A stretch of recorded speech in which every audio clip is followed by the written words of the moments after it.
పైసలు లేవు, 100 రోజుల్లో నేను చేస్తా అని చెప్పిన మాట వాస్తవమే. కానీ మహిళలకు 2,500 ఇస్తా అని చెప్పిన మాట వాస్తవమే. 2.5 ఇండ్లు అయిన మాట వాస్తవమే. అట్లాగే 100 రోజుల్లో 4,000 రూపాయల పెన్షన్ ఇస్తా అని ముసలోళ్ళకి చెప్పింది వాస్తవమే. 100 రోజుల్లో రైతులందరికీ రైతు భరోసా, రైతు బంధు మార్చేసి రైతు భరోసా పెట్టి 15,000 ఇస్తా అని చెప్పిన మాట వాస్తవమే. తులం బంగారం ఇస్తా అని చెప్పిన మాట వాస్తవమే. కానీ ఇప్పుడు అవేవి చేయడట, అవే వద్దంట, ఇంకా వాటి గురించి మాట్లాడడంట. కానీ ఇప్పుడు మాత్రం ఖచ్చితంగా మూసి మాత్రం చేసి తీరుతా. మరి ఏందో ఈ విచిత్రమైన మనస్తత్వం అర్థం కాదు. 100 రోజుల్లో నువ్వు చెప్పిన మాటలు ఏవి నిలబెట్టుకోవడానికేమో నీ దగ్గర డబ్బులు లేవు. 100 రోజుల్లోనే 6 గ్యారెంటీలు అని చెప్పిన మాటలు నిలబెట్టుకున్న దానికేమో పైసలు లేవంట. కానీ మూసీని మాత్రం 1,50,000 కోట్లతో సుందరీకరించడానికి మాత్రం డబ్బులు వస్తాయంట. అందాల పోటీలు పెట్టడానికి మాత్రం 200 కోట్లు ఉంటాయి. కానీ ఇక్కడ ఇచ్చిన హామీలు అమలు చేసేదానికి మాత్రం డబ్బులు లేవు. ఆయన ఎవరో ఫుట్బాల్ ఆడడానికి మాత్రం 200 కోట్లు పెట్టడానికి పైసలు ఉంటాయి. కానీ ప్రజలకు ఇచ్చిన హామీలు అమలు చేయడానికి పైసలు లేవు. అందుకే అన్నాను, నేనేదో కోపంతోనూ ఇంకో దాంతో కాదు, మింగ మెతుకులేదు కానీ మీసాలకు సంపెంగ నూనె అన్నట్టు ఇవాళ ముఖ్యమంత్రి రేవంత్ రెడ్డి గారి వైఖరి, రేవంత్ రెడ్డి గారి ప్రవర్తన ఉన్నది. కేసీఆర్ గారు గతంలో ముఖ్యమంత్రిగా ఉన్నప్పుడు ఒకసారి అసెంబ్లీలో పవర్ పాయింట్ ప్రజెంటేషన్ ఇచ్చారు. దీని గురించి నీళ్లు, వాటిని ఎట్లా వాడుకోవాలి, నిర్మాణాలు ఎట్లా చేయాలి, ఆ నదులకు బరాజులు అంటే నీటికి ప్రవహించే నీటికి అడ్డంగా బ్యారేజ్ కట్టి ఎట్లా నీళ్లు తీసుకొచ్చి తెలంగాణలోని ప్రతి ఎకరం ప్రతి ఇంచు సస్యశ్యామలం చేయాలి అని దాదాపు 2 గంటల పాటు కేసీఆర్ గారు నిండు శాసనసభలో రాష్ట్రం మొత్తం ఆసక్తిగా చూస్తుంటే ఒక నిర్మాణాత్మకమైన వివరణాత్మకమైన ప్రజెంటేషన్ ఇచ్చారు. నేను రేవంత్ రెడ్డి గారు ఇచ్చిన ప్రజెంటేషన్ కూడా నేను చూసిన. కేసీఆర్ గారు నిర్మాణం గురించి మాట్లాడితే రేవంత్ రెడ్డి గారు మాత్రం మొత్తం విధ్వంసం గురించి మాట్లాడినారు. మూసీలో ఎట్లెట్లా ఎవరెవరిని ముంచుతా, ఎన్ని ఇండ్లు గులగొడతా. 2.5 ఏళ్ళు అయిందండి. నేను అడుగుతా ఉన్నా, ఇక్కడికి వచ్చిన మా సోదరుల్ని సోదరిమణుల్ని రేవంత్ రెడ్డి గారిని కూడా నేను అడుగుతున్నా, అయ్యా 2.5 ఏళ్లలో హైదరాబాద్లో కానీ హైదరాబాద్ చుట్టూ కానీ జిహెచ్ఎంసీలో కానీ ఇవాళ ఓఆర్ఆర్ లోపల కానీ కొత్తగా ఒక్క ఇల్లు కట్టినవా నువ్వు ప్రభుత్వం తరఫున? ఒక్క ఇల్లు, ఒక్క ఇటుక పెట్టినవా? ఒక్క కొత్త ఫ్లైఓవర్ కట్టినవా? ఒక్క కొత్త బిల్డింగ్ కట్టినవా? ఒక్క మంచి పని చేసినవా? కానీ నేను చూపెడతా, ఎన్ని వేల వందల ఇండ్లు గులగొట్టినవో చూపెట్టమంటావా? ఒక్కొక్క బస్తీల బుల్డోజర్లు పంపి ఇష్టం వచ్చినట్టు ఎన్ని కూలగొట్టినావు? అందుకే ఇవాళ మేము అంటున్నాం, కేసీఆర్ గారు నిర్మాణం గురించి మాట్లాడితే నిన్న ఈయన విధ్వంసం గురించి మాట్లాడినాడు. కానీ నేను ఇంకా రాజకీయ విమర్శల జోలి తగ్గించి కొన్ని వాస్తవాలు మీ ముందు పెట్టదలుచుకున్నాం. ముఖ్యమంత్రి గారేమో 5 స్టార్ హోటల్లో, 5 నక్షత్రాల హోటల్లో ప్రాజెక్టు బాధితులు కానీ ప్రాజెక్టు సంబంధం ఉన్న వాళ్ళు కానీ ఒక్క మనిషి లేడు అక్కడ. 5 స్టార్ హోటల్లో మంచి ఏసీ రూములో సూట్లు బూట్లు వేసుకున్న వాళ్ళ మధ్యన హైదరాబాద్ని ఎట్లా సుందరీకరిస్తాను, ఏం చేస్తానని చెప్పి 1,50,000 కోట్లు ఎట్లా ఖర్చు పెడతానని ముఖ్యమంత్రి గారు నిన్న పవర్ పాయింట్ ప్రజెంటేషన్ ఇచ్చారు. అందుకే మేమేమనుకున్నాం, అసలైన బాధితులు ఎవరైతే ఆస్తి కోల్పోతున్నాం, ఎవరైతే భూములు పోతాయి, మా ఇండ్లు పోతాయి, మా కొంప కొల్లేరు చేసి ఈయన మరి ఏదో కడతానంటున్నాడు అని బాధతో అర్థనాదాలు చేస్తున్నారో ఆ మూసీ తీరంలోనే పెట్టాలి, అక్కడనే పెట్టాలని చెప్పి ఇవాళ power point versus public point అని చెప్పి ఇక్కడ మేము ఈ సమావేశం పెట్టాం. మీకు కొన్ని విషయాలు వాస్తవాలు చెప్పాలి. మీరు కింద చూస్తున్నారు, కొన్ని బొమ్మలు చూస్తున్నారు కింద. మీరు అవేదో మేము గూగుల్లోంచో వేరే దేశం నుంచి తెచ్చిన బొమ్మలు కాదు. అవన్నీ కేసీఆర్ గారి ప్రభుత్వంలో మీరు చూస్తున్నామని మూసీ తీరంలో మనం ఆనాడు చేసిన సుందరీకరణకు సంబంధించిన బొమ్మలు అవి కింద ఉన్నాయి. మీరు మళ్ళీ చూపెడతాను మీకు. అవన్నీ కేసీఆర్ గారు ఆనాడు ఒక్క ఇల్లు కూల్చకుండా, ఒక్క సెంటు భూమి ఎవరిది గుంజుకోకుండా అంబర్పేట, ఉప్పల్, ఎల్బీ నగర్ మధ్యన 5.5 కిలోమీటర్లలో చేసిన సుందరీకరణ అదిగో మీ కళ్ళ ముందే ఉంది. కేవలం 6 కోట్ల రూపాయలతో చేసిన సుందరీకరణ మీ కళ్ళ ముందే అక్కడ కనబడతా ఉంది. ఒక్క ఇల్లు కూల్చలేదు, ఒక్క మనిషిని ఏడిపించలేదు. కానీ అవన్నీ కూడా 6 కిలోమీటర్ల పరిధిలో మరి ఆ రోజు చేసిన సుందరీకరణ మీ కళ్ళ ముందే ఉండాలని చెప్పి మీకోసం అది పెట్టాం. ఒకసారి చరిత్రలోకి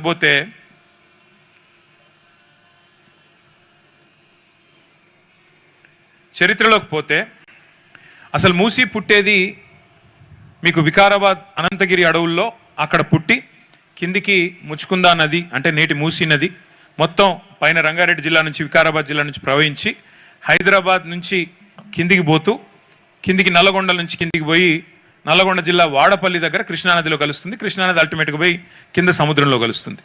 అంటే దాదాపు 250 కిలోమీటర్లు పైనుంచి కింది వరకు మూసీ ప్రవాహం ఉంటుంది. ఒకప్పుడు మూసీ అనేది హైదరాబాద్ నగరానికి జీవనాడి. అసలు హైదరాబాద్ నగరానికి ముగ్గుపోసిందే మూసీ తీరం మీద. మూసీ పక్కనే ముగ్గుపోసి ఆ రోజు కులీ కుతుబ్ షా గారు మా నగరం ఆబాద్ కావాలి, మా నగరం మరి ఎట్లా అయితే ఒక చెరువులో చేప పిల్లలతో నిండుగా కలకల్లాడే విధంగా ఉంటుందో మా నగరం కూడా మూసీ తీరంలో కొడుతున్న ఈ నగరం కూడా అంత గొప్పగా ఉండాలని చెప్పి ఆ రోజు దేవుణ్ణి మొక్కినాడంట. సరే, ఆ రకంగానే మూసీ ఆవిర్భవించింది. హైదరాబాద్ కూడా 1591 సంవత్సరంలో ఆ రోజు 1591 అంటే 440 సంవత్సరాల కిందట మరి నగరం పుట్టింది. తర్వాత మీరు చూసినట్టయితే ఆ రోజు మధ్యలో మూసీకి వచ్చిన అతిపెద్ద వరద ఎప్పుడంటే 1908. ఆ రోజుల్లో 1908లో పెద్ద వరదలు వచ్చినాయి. అప్పుడు హిమాయత్ సాగర్ లేదు, ఉస్మాన్ సాగర్ లేదు. ఇంతకుముందు సోదరుడు ఆంజనేయులు చెప్పిండు ఏమని, ఈ చెరువు కట్టినప్పుడు ఈ రిజర్వాయర్ కట్టినప్పుడు మా వాళ్ళు మా వడ్డెర కులస్తులు వచ్చి బండు కట్టినరు, మొత్తం కట్టగట్టినరు అని చెప్పిండు. ఆ రోజు 1908లో నిజాం నవాబు మూసీకి వరదలు వస్తే ప్రజలు ఇబ్బందుల పాలైతే మరి పైకెళ్ళి వచ్చే నది నీళ్ళు ఎట్లా పాలే అని ఆలోచన చేసి హైదరాబాద్ నగరం కొట్టుకపోవద్దు ఈ నది వరదలు అని చెప్పి ఈ 2 జంట జలాశయాలు, అటు ఉస్మాన్ సాగర్ ఇటు హిమాయత్ సాగర్, దాన్ని గండిపేట అంటాం, ఇది హిమాయత్ సాగర్, ఈ 2 చెరువులు కలిపి ఆ రోజు మోక్షగుండం విశ్వేశ్వరయ్య గారు అనే పెద్ద మనిషిని పిలిచి, బెంగళూరులో ఉంటే కర్ణాటకలో ఉంటే వారిని పిలిచి ఆహ్వానించి డిజైన్ చేసి ఈ 2 రిజర్వాయర్లు నిర్మాణం చేసినారు. ఈ 2 రిజర్వాయర్ల యొక్క ఉద్దేశం 2 బృహత్తరమైన లక్ష్యాలు. 2 రిజర్వాయర్లకి ఒకటి, మళ్ళీ హైదరాబాద్కు వరద ముప్పు రావద్దు అంటే వీటిని బ్యాలెన్సింగ్ రిజర్వాయర్ల మాదిరిగా వచ్చే వరద నీటిని నిలిపి అవసరమైతే గేట్లు పెట్టి సందర్భానుసారంగా అవసరమైన కొద్దీ ఎంత విడుదల చేయాలో నీళ్లు గంతనే విడుదల చేసేందుకు బ్యాలెన్సింగ్ రిజర్వాయర్ల మాదిరిగా ఈ 2 రిజర్వాయర్లను కట్టడం జరిగింది. ఒకటి. రెండవది, మంచినీటి అవసరాలు కూడా ఉంటాయి కదా నగరం పెరిగిన కొద్దీ, కాబట్టి వీటి నుంచి మంచినీళ్ళ అవసరాలు కూడా వాడుకోవాలని చెప్పి ఈ 2 జంట జలాశయాలు ఉస్మాన్ సాగర్, హిమాయత్ సాగర్ ఆనాడు మోక్షగుండం విశ్వేశ్వరయ్య గారు వచ్చి డిజైన్ చేసి 1908 వరదల తర్వాత డిజైన్ చేస్తే 1920లో నిర్మాణం పూర్తయ్యి హిమాయత్ సాగర్, ఉస్మాన్ సాగర్ 2 ప్రజలకు అందుబాటులోకి వచ్చాయి. ఒక ఐడియా కోసం చెప్తున్నాను మీకు, ఈ 2 కంబైన్డ్ కెపాసిటీ 7.5 టీఎంసీలు. ఒక టీఎంసీ నీళ్లు అంటే ఇప్పుడు మీరు అందరూ ట్యాంక్ బండ్ చూసే ఉంటారు, హుస్సేన్ సాగర్ చూసే ఉంటారు, మన హైదరాబాద్ నడిబొడ్డున ఉన్న హుస్సేన్ సాగర్, దాని కెపాసిటీ 1 టీఎంసీ. అంటే 7.5 హుస్సేన్ సాగర్లతో సమానమైన నీటిని మనం పైనుంచి వచ్చే నీటిని, వరద నీటిని నిలువ ఉంచడానికి, కిందికి పంపేందుకు మళ్ళీ వరద లేకుండా ఉండడానికి ఆ రోజు నిజాం నవాబు కట్టించిన మరి ఈ చెరువులు ఉస్మాన్ సాగర్ మరియు హిమాయత్ సాగర్. ఏం జరిగింది మరి, 1920లో నిజాం కట్టించిండు, 1948లో మనకు స్వాతంత్రం వచ్చింది, దేశంలో కలిసినాం, హైదరాబాద్ సంస్థానం. కలిసిన తర్వాత ఎన్ని సంవత్సరాలు కాంగ్రెస్ పార్టీ అధికారంలో ఉంది? దగ్గర 1983-84లో ఎన్టీ రామారావు గారు అధికారంలోకి వచ్చేదాకా కాంగ్రెస్ పార్టీ 52 నుంచి అధికారంలో ఉంది. ఇవాళ మాట్లాడుతున్నారు ముఖ్యమంత్రి గారు, ఇంకా రాతి యుగంలోనే బతుకుదామా, మనం మూసీని మంచిగా చేసుకోవద్దా అని నేను చాలా భావోద్వేగంతో మాట్లాడుతున్నాడు. ఎవరు చేసిండ్రు మూసీని మురికి కూపంగా? కేసీఆర్ గారు వచ్చి చేసిండ్రా? 1952 నుంచి 1983 దాకా అధికారంలో ఉన్నది కాంగ్రెస్ పార్టీయే కదా. ఆ తర్వాత 83 నుంచి మళ్ళీ మీరు కూడా ఉన్నారు కదా, 89 తర్వాత మళ్ళీ 2004 నుంచి మూసీని మురికి కూపంగా మార్చింది ఎవరో కాదు, రేవంత్ రెడ్డి గారు. ప్రస్తుతం మీరున్న పార్టీనే మూసీని మురికి కూపంగా మార్చిందనే మాట వారికి గుర్తు చేస్తూ ఉన్నా. ఆ పాపాన్ని ముందు కడుక్కోండి, గతంలో చేసిన పాపానికి చెంపలేసుకొని ముందు ప్రజల క్షమాపణ చెప్పి మూసీని మురికి కూపంగా మార్చిన దానికి ముఖ్యమంత్రి గారు కాంగ్రెస్ పార్టీ చెంపదెబ్బలేసుకొని ముందు ముక్కునేలకు రాసి క్షమాపణ చెప్పాల్సింది మీరు. ఇవాళ మీరు ఆలోచన చేయండి, ఎట్లా ఉండే మూసీ ఎట్లా అయింది చూడండి ఒక్కసారి. అందులో ఏమేం కలుస్తున్నాయి ఈరోజు మూసీలో? మొత్తం హైదరాబాదులో ఉండే జిహెచ్ఎంసీ పరిధిలో ఉండే మురికి నీరు 94% మూసీలోకి వస్తుంది. గ్రావిటీ ద్వారానే వివిధ నాళాలు 54 నాళాల ద్వారా మూసీలోకి వస్తుంది. మూసీ అంటే మీ హిమాయత్ సాగర్, ఉస్మాన్ సాగర్ కాదు, కిందికి మంచిర్యాల కిందికి అక్కడికి వస్తుంది, ఇందులోకి రాదు. ఆ తర్వాత మరి మాకు అవకాశం వచ్చింది, తెలంగాణ రాష్ట్రం వచ్చిన తర్వాత 2014లో అవకాశం వచ్చిన తర్వాత ఇగో ఇది మా ఆలోచన. అందుకే ముఖ్యమంత్రి గారు చూడాలి, ప్రభుత్వం చూడాలి, ప్రభుత్వ పెద్దలు చూడాలనే, ప్రజలు చూడాలి ముఖ్యంగా అని చెప్పే నేను ఇక్కడ మీ ముందు పెట్టాను మా ఆలోచన. ఆ రోజు 2014లో కేసీఆర్ గారి ఆలోచన ఏంటి, ఏం చేద్దామన్నారు మూసీని? ఆయన ఆలోచన ఏంటి అంటే మూసీ ప్రక్షాళన మీద, మూసీ పునరుజ్జీవం మీద, ప్రపంచంలోని 10 పెద్ద డిజైన్ సంస్థలతోని మేము డిజైన్ కాంపిటీషన్ ఇన్వైట్ చేసినాం, ఆహ్వానించినాం. అయ్యా రండి, మీరు ప్రజలని డిస్టర్బ్ చేయకుండా, ఇండ్లు కూలగొట్టకుండా, ప్రజల్ని అనవసరంగా అక్కడి నుంచి డిస్ప్లేస్ చేయకుండా ఎట్లా చేయవచ్చు అని డిజైన్స్ ఆహ్వానిస్తే, ఇక మీ చుట్టూ ఇక్కడ అన్ని డిజైన్లు కూడా ఆ రోజు డిజైన్ చేసిన వాటిని కూడా కొన్నింటిని ఇక్కడ పెట్టాం, మిగతా కొన్ని పెట్టలేదు. చాలా వరకు ఇక్కడ మీ దగ్గర పెట్టే ప్రయత్నం చేసినాం. 10 ప్రఖ్యాత డిజైన్ సంస్థలు వచ్చి వాళ్ళు మాకు ప్రజెంటేషన్ ఇచ్చారు. ఇచ్చి కొంతమంది అన్నారు, సార్ కొన్ని ఇల్లు కూలగొట్టాల్సి వస్తుంది అంటే, ఆ రోజు కేసీఆర్ గారు చెప్పింది ఏంటంటే, అసలు ఇల్లు కూలగొట్టాల్సిన పరిస్థితి వస్తే మరీ రివర్ బెడ్లో ఉన్న నిర్మాణాలు అయితే తప్ప మిగతా వాటిని ముట్టకండి, తప్పకుండా ఒకవేళ అట్లాంటి పరిస్థితి వస్తే ప్రాజెక్ట్ పెండింగ్లో పెడదాం, కానీ ముందు ఒక పైలట్ చేయండి, ఒక చిన్న నమూనా చేయండి, ఒక 5 కిలోమీటర్లు చేయండి అని చెప్పి నాగోల్ ఉప్పల్ అంబర్పేట మధ్యన 5.5 కిలోమీటర్లు మాతో ఆ రోజు ఆదేశం ఇచ్చి ఒక్క ఇల్లు కూల్చకుండా ఎట్లా చేయొచ్చో చేసి చూపెట్టండి అని చెప్పి సుందరీకరణ ఏర్పాట్లు కూడా కేసీఆర్ గారు చేయించారు. మేము రూపొందించిన ప్రణాళిక ఏంది అంటే మీకు చూపెడతాను నేను. మొట్టమొదటిది, ఇందులో మూసీ నది మంచిరేవుల నుంచి కింద గట్కేసర్ దాకా ఓఆర్ఆర్ పరిధిలో, హైదరాబాద్ పరిధిలో తీసుకుంటే 57 కిలోమీటర్లు ఉంటుంది. ఈ 57 కిలోమీటర్ల పరిధిలో మరి మొత్తం ఇప్పుడు ఎట్లా అంటే ఓఆర్ఆర్ మొత్తం 160 కిలోమీటర్లు. మధ్యలో ఒకవేళ ఇక్కడ నుంచి అక్కడికి వెళ్ళాలంటే స్ట్రైట్గా అవసరమైతే ఒక ఎక్స్ప్రెస్ వే ఉండాలి. మంచిరేవులలో మనం ఎట్లయితే ఓఆర్ఆర్ ఉందో అట్లాగే మూసీ నుంచి స్ట్రైట్గా పోవాలి అంటే ఒక 57 కిలోమీటర్ల పొడవుతా ఒక ఎక్స్ప్రెస్ వే ఉండాలని చెప్పి దాన్ని డిజైన్ చేశాం. రెండవది అంటే అర్బన్ మొబిలిటీ కోసం, రాను రాను అవసరాలు పెరుగుతాయి కాబట్టి. రెండవది ఏం చేసినాము, హైదరాబాద్ను ముఖ్యంగా మూసీని ఏదైతే మురికి కూపంగా కాంగ్రెస్ ప్రభుత్వాలు గతంలో పట్టించుకోకుండా మార్చేసినాయో, ముందు ప్రతి నీటి చుక్క, ప్రతి నీటి బొట్టు, మురికి నీటి చుక్క మూసీలోకి వచ్చేదాన్ని శుద్ధీకరించి, అంటే సివరేజ్ ట్రీట్మెంట్ ప్లాంట్ల ద్వారా దాన్ని శుద్ధి చేసి సవ్యమైన నీరు, ట్రీటెడ్ నీరును మాత్రమే మూసీలోకి వదలాలి అని ఆలోచన చేసి 3,866 కోట్ల రూపాయలు, అంటే దాదాపు 4,000 కోట్ల రూపాయలతో సివరేజ్ ట్రీట్మెంట్ ప్లాంట్లు నిర్మాణం చేసింది కూడా కేసీఆర్ గారి ప్రభుత్వం. మీకు అది నేను చూపెడతాను.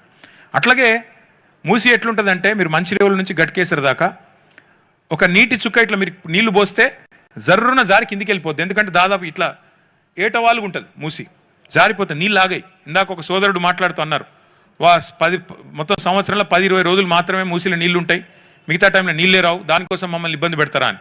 మరి దీన్ని నిజంగానే సుందరీకరించాలి, నీళ్లు కనబడాలి, లండన్లో ఇంకో చోట నిన్న ముఖ్యమంత్రి గారు చెప్పినట్టు నీళ్లు నిల్వ ఉండాలి అంటే ఎట్లా అని ఆలోచన చేసి ఈ 84 మీటర్లు ఏదైతే జారుతుందో, అంటే 1 కిలోమీటర్కి 1.5 మీటర్లు జారుతుంది నీళ్లు మూసీలో, దాన్ని ఎట్లా ఆపాలి అని ఆలోచించి 15 బ్రిడ్జిలు ప్రపోజ్ చేసినాం. ఆ 15 బ్రిడ్జిల కిందనే చెక్ డ్యామ్లు కూడా ప్రపోజ్ చేశాం. దేనిలో కూడా ఒక ఇల్లు పోకుండా ఆలోచన చేసినాం. దాంతోపాటు ఇప్పుడు మేము చెప్పిందంతా ఏం కాగితాల మీద లేదు, నేను చెప్పింది ఏదో కాకమ్మ కథ కాదు, మీకు చూపెడతాను. ఇప్పుడు నేను ఫ్లడ్ ప్రివెన్షన్ ఎట్లా చేయాలి, వరదలు వస్తే ఎట్లా మేనేజ్ చేయాలి, అట్లాగే మొబిలిటీ ఎట్లా పెంచాలి, అంటే ఎక్స్ప్రెస్ వే కట్టి అవసరమైతే ఇక్కడ నుంచి అక్కడ పోవడానికి కూడా ఈజీగా ఎట్లా చేయాలి. ఇప్పుడు మీ హిమాయత్ సాగర్ వాళ్ళు కోటి పోవాలి, తిరిగిపోయే అవసరం లేకుండా ఇట్లా పోవచ్చా, అట్లా ఆలోచన చేసినాం. దాంతోపాటు ఎవరిని డిస్టర్బ్ చేయకుండా ఎట్లా చేయాలి, ఇంకోటి కిందికి మంచినీళ్ళు ఎట్లా పంపించాలి, అట్లాగే దీన్ని ఎట్లా జీవనదిలాగా ఎట్లా మార్చాలి, ఇన్ని రకాల ఆలోచనలతో ఆ రోజు పని ప్రారంభించాం.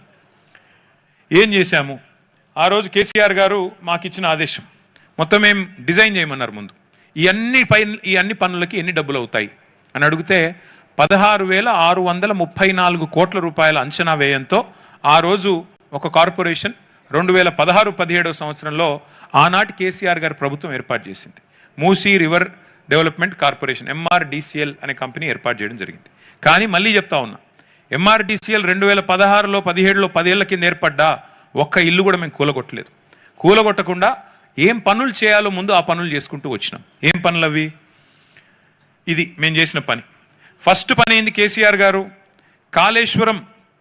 కాళేశ్వరం అనే ప్రాజెక్ట్ కేసీఆర్ గారు కట్టిన విషయం మీకు తెలుసు. మీకు ఒక ఐడియా కోసం చెప్తా ఉన్నా, తెలంగాణ ఎట్లుంటుందంటే భౌగోళికంగా ఇట్లా ఒక గుడిసెలాగా ఉంటుంది, ఒక గుడిసెలాగా ఇట్లుంటుంది ఈ షేప్లో. ఒక వరుస నుంచి ఇక్కడ నుంచి గోదావరి నది పారుతుంది, ఇక పక్క నుంచి మన కృష్ణానది ఉంటుంది. హైదరాబాద్ అనేది ఇప్పుడు మనం ఎక్కడైతే హిమాయత్ సాగర్లో ఉన్నామో 535 మీటర్లు సముద్ర మట్టానికి 535 మీటర్ల మీద హైదరాబాద్ నగరం ఉంటుంది. మరి గోదావరి నది 80-100 మీటర్ల మీద వారుతుంటుంది, కృష్ణానది 110-120 మీటర్ల మీద వారుతుంటుంది. అంటే నీళ్లు కృష్ణా నీళ్లు తేవాలన్నా గోదావరి నీళ్లు తేవాలన్నా 400-500 మీటర్లు పైకి లిఫ్ట్ చేయాలి మనం. అది చేయాల్సిన పని. కేసీఆర్ గారు ఏం చేశారు? కాళేశ్వరం ప్రాజెక్టు ద్వారా ఒక రోజుకి 2 టీఎంసీల నీళ్లు, 2 టీఎంసీలు అంటే ఎంత? 2 హుసేన్ సాగర్లలో పట్టే అన్ని నీళ్లు ఒక రోజులోనే 80 మీటర్ల నుంచి 618 మీటర్ల దాకా తెచ్చిన ప్రాజెక్టే కాళేశ్వరం ప్రాజెక్టు. ఆ కాళేశ్వరం ప్రాజెక్టు ద్వారా కేసీఆర్ గారు చేసింది ఏంది? కొండపోచమ్మ సాగర్ అని ఇక్కడే మనకు దగ్గరలో, మీకు గజ్వేల్ దగ్గర ఉంటుంది, అక్కడికి నీళ్లు తీసుకొచ్చాం. అక్కడి నుంచి ఏం ఆలోచన చేసినామో మీకు చెప్పే ప్రయత్నం చేస్తూ ఉన్నాం. 1100 కోట్లు ఆ గోదావరి నీళ్ళని తీసుకొచ్చి, ఆ కొండపోచమ్మ సాగర్ 618 మీటర్ల మీద ఉంటుంది, మనం ఉన్నది 535 మీటర్లు. కాబట్టి అక్కడి నుంచి అంటే నెత్తి మీద కుండ పెట్టినట్టే, ఆ కుండ నొలకపోస్తే డైరెక్ట్గా గ్రావిటీ ద్వారానే నీళ్లు మీ హిమాయత్ సాగర్లోకి, మీ ఉస్మాన్ సాగర్లోకి రావాలి. అందుకే ప్రణాళిక రూపొందించి మే 2023లో 1100 కోట్ల రూపాయలతో ఈ పని చేయవచ్చు అని చెప్పి క్యాబినెట్లో ఆమోదం తెలిపాం. సవితా ఇంద్రారెడ్డి గారు, నేను, మేమందరం ఆ క్యాబినెట్లో ఉన్నాం. ఇది ఫస్ట్ పని చేశాం. రెండోది ఏం చేశాం? ఇందాక నేను చెప్పినట్టు హైదరాబాద్లో మన ప్రభుత్వం వచ్చే నాటికి కేవలం 660 మిలియన్ లీటర్లు మాత్రమే రోజు సివరేజ్ ట్రీట్మెంట్ ప్లాంట్ల ద్వారా శుద్ధీకరించేది, సివరేజ్ ట్రీట్మెంట్ ప్లాంట్ల ద్వారా ట్రీట్ చేసేది. కానీ హైదరాబాద్లో రోజుకు 2000 MLDల నీళ్లు, మురికి నీళ్ళు ఉత్పత్తి అవుతూ ఉన్నాయి. అంటే మూసీలోకి వచ్చే ప్రతి చుక్కను మంచిగా చేయాలంటే ఇంకొక 1300 MLDల కెపాసిటీతోని సివరేజ్ ట్రీట్మెంట్ ప్లాంట్లు పెట్టాలి. అందుకే 3866 కోట్ల రూపాయలతోని 31 STPలు, 32 అది నిజానికి 32 STPల నిర్మాణానికి శ్రీకారం చుట్టింది కేసీఆర్ గారి ప్రభుత్వం. ఇవాళ అవన్నీ కూడా దాదాపు పూర్తవుతూ ఉన్నాయి. వాటిని రేవంత్ రెడ్డి గారు రేపో ఎల్లుండో రిబ్బన్లు కట్ చేయాల్సి ఉంటుంది, అంత ఆయన చేయాల్సిన పని లేదు. తర్వాత మూడవది, వరద నీటి ముప్పు లేకుండా SNDP అని స్ట్రాటజిక్ నాలా డెవలప్మెంట్ ప్రోగ్రామ్ అని ప్రారంభించాం. దాదాపు 1000 కోట్ల రూపాయలతో 60 పనులు పూర్తి చేశాం. నాలుగో పని ఏం చేసినాము? 15 బ్రిడ్జిలు. ఇందాక నేను చెప్పినట్టు నీళ్లు ఆగకూడదు, ఆగకుండా కిందికి పోతున్నాయి కాబట్టి చెక్ డ్యామ్ కమ్ బ్రిడ్జ్ మనం మూసీ మీద అడ్డంగా ఎట్లయితే పురాణా పూలు, నయా పూలు, టిప్పుకాన్ బ్రిడ్జ్ ఉందో అట్లా మరొక 15 బ్రిడ్జిలు మూసీ మీద మనం మంజూరు చేయడం జరిగింది 545 కోట్ల రూపాయలతో. అది కూడా చేసినాం. అంటే ఇవన్నీ కలిపితే కూడా మీరు లెక్క కొడితే 5000, మిగతా అంత కలిపితే 6000 చిల్లర కోట్లు దీనికి. ఇది కాకుండా ఒక ఎక్స్ప్రెస్ వేకి 10,000 కోట్లు, 8,900 కోట్లు. మొత్తం కలిపితే సుందరీకరణ, ఈ బ్రిడ్జ్లు, STPలు, దాంతోపాటు SNDP ఇవన్నీ కలిపితే కూడా 16,634 కోట్లలో కంప్లీట్ చేయవచ్చు అని కేసీఆర్ గారి ప్రభుత్వం ఆనాడు మొత్తం ప్రణాళికలు అంటారు కదా మన పెద్దవాళ్ళు, కట్టిన ఇల్లు పెట్టిన పొయ్యి అని. ఒకట్లా కట్టిన ఇల్లు పెట్టిన పొయ్యి తరికల వీళ్ళకి అప్పచెప్పి మేము దిగిపోయినాం. నీళ్లు తెచ్చినాం, గోదావరి నీళ్ళు ఇక్కడ దాకా, ఏది నెత్తి మీద కుండ పెట్టినట్టు కొండపోచమ్మ సాగర్ దగ్గర నీళ్లు తెచ్చినాం, మొత్తం డబల్ బెడ్రూమ్ ఇల్లు కట్టించినాం, STPలు కట్టినాం. ఇప్పుడు రేవంత్ రెడ్డి చేసుడల్లా రిబ్బన్లు కటింగ్ చేయాలి తప్ప ఆయన చేసేదేం లేదు, ఇల్లు గులగొట్టే అవసరం లేదు. కానీ ఆయన ఏం చేస్తున్నాడో చెప్తా. మేము తీసుకున్నది మానవీయమైన ఆలోచన, హ్యుమానిటేరియన్ అప్రోచ్లో కేసీఆర్ గారి ఆదేశం మేరకు మా ఆలోచన మూసీ మీద ఇది. మరి ఏం చేసినాం మేము? ఒక్కొక్కటి ఇది చూడండి, ఇవన్నీ స్టడీ చేసినాం. ఇక డిఫరెంట్ డిజైన్లు మేము ఇన్వైట్ చేసినాం. చేసి ఏ రకంగా చేయవచ్చు అంటే డిజైన్ కాంపిటీషన్ ద్వారా ఇన్వైట్ చేస్తే ప్రపంచ ప్రఖ్యాతి కలిగిన ఒక 10 డిజైన్ సంస్థలు వచ్చి డిజైన్లు కూడా ఫైనల్ చేసినాం. ఈయన కొత్తగా అది కూడా చేసి అక్కర్లేదు, వాటిని తీసుకొని ముంగట పెట్టి అధికారులకి అయ్యా చేయండి అంటే సరిపోద్ది, కొంపలు కూలగొట్టమని చెప్పాల్సిన అవసరం లేకుండా ఈ పని చేయవచ్చు. ఇవన్నీ కూడా ఆయనకు ఆల్రెడీ ఇచ్చినాం, గవర్నమెంట్లోనే ఉన్నాయి ఇవన్నీ. ఇవి చూడండి ఒక్కసారి. ఇవన్నీ మూసీ తీరంలో కేసీఆర్ గారి ప్రభుత్వం చేసిన పనులు, సుందరీకరణ. ఒక్కరికి కాకపోతే మా బ్యాడ్ లక్ ఏంటంటే మేము ప్రచారం ఎక్కువ చేసుకోలే, మేము ఈయన లెక్క డబ్బా కొట్టుకోలేదు, చేయని దాన్ని చేసినట్టు, ఉన్నదాన్ని లేనట్టు మేము చెప్పుకోలేదు. ఇవన్నీ చేసినాం. ఇవా నాగోల్ బ్రిడ్జ్ సుందరీకరణ చేసినాం, బేగంపేటలో చేశాము, గండిపేట ఈకో పార్కు. నిన్న రేవంత్ రెడ్డి గారు రిబ్బన్ కట్ చేసిండ్రు కదా, కొత్తవాళ్ళు కూడా ఈకో పార్క్ అని, అది కూడా కట్టింది కేసీఆర్ ప్రభుత్వమే. 90% మేము ఉన్నప్పుడే పూర్తి చేసినాము. ఈయన కావాలని ఆపి 2 ఏళ్ళు ఆపి ఈయన చేసినట్టు పోజులు కొట్టి నిన్న వచ్చి రిబ్బన్ కట్ చేసిపోయినాడు. అది కూడా కొత్తవాళ్ళు కూడా ఈకో పార్క్ కూడా మూసీ సుందరీకరణ కార్యక్రమంలో భాగంగానే 85 ఎకరాల్లో ఆ రోజు కేసీఆర్ గారి ప్రభుత్వం ప్రతిపాదించిందే. అయితే ఇక్కడ ఒక సూటి ప్రశ్న రేవంత్ రెడ్డి గారికి, ప్రభుత్వానికి. ఇందాక కొంతమంది సోదరులు అడిగారు, నమామి గంగే అని కేంద్ర ప్రభుత్వం 2000 కిలోమీటర్ల గంగానది పరిధిలో నమామి గంగే అనే ప్రాజెక్ట్ స్టార్ట్ చేసింది. కానీ నమామి గంగే 2000 కిలోమీటర్లు, దానికి మొత్తం ప్రతిపాదించిన ఖర్చు 42,500 కోట్లు. అట్లాగే గుజరాత్ సాబర్మతి రివర్ ఫ్రంట్ అహ్మదాబాద్లో దానికి ఖర్చు 7,000 కోట్లు. కానీ రేవంత్ రెడ్డి గారు చెప్పే ఖర్చు మరి ఎందుకు ఆయనే చెప్తున్నాడు, నేను కాదు, 1,50,000 కోట్లు. మరి 2,000 కిలోమీటర్లలో ఉండే గంగా నదికేమో 42,000 కోట్లు ఖర్చు అవుతే 55 కిలోమీటర్ల మూసీకి 1,50,000 కోట్లు ఖర్చు ఎందుకు అవుతుంది? ఇందాక మాట్లాడిన బాధితులు కానీ మేం కానీ ముఖ్యమంత్రి గారికి చెప్పేది, అయ్యా నువ్వు మంచి పనులు చేస్తా అంటే మేము అడ్డుకోవడానికి మాకేమీ, మేము ఈ నగర పౌరులం, ఈ రాష్ట్ర బిడ్డలం, ఈ రాష్ట్రం కోసం కష్టపడి మా నాయకుడు తన ప్రాణాలకు సైతం తెగించి కొట్లాడినవాడు, మేము వద్దనం. కానీ నువ్వు సుందరీకరణ పేరిట 1,000 కోట్లు దండుకుంటాను నా కుర్చీని కాపాడుకోవడానికి, ప్రజలని డబ్బులతో కొనేయడానికి అంటే మాత్రం ఖచ్చితంగా ప్రజా సొమ్మును మాత్రం దోచుకుంటానంటే మాత్రం అడ్డుకుంటాం, అందులో అనుమానమే లేదు. నేను ఇక్కడ ఒక్క మాట దయచేసి మీరు ఆలోచన చేయండి.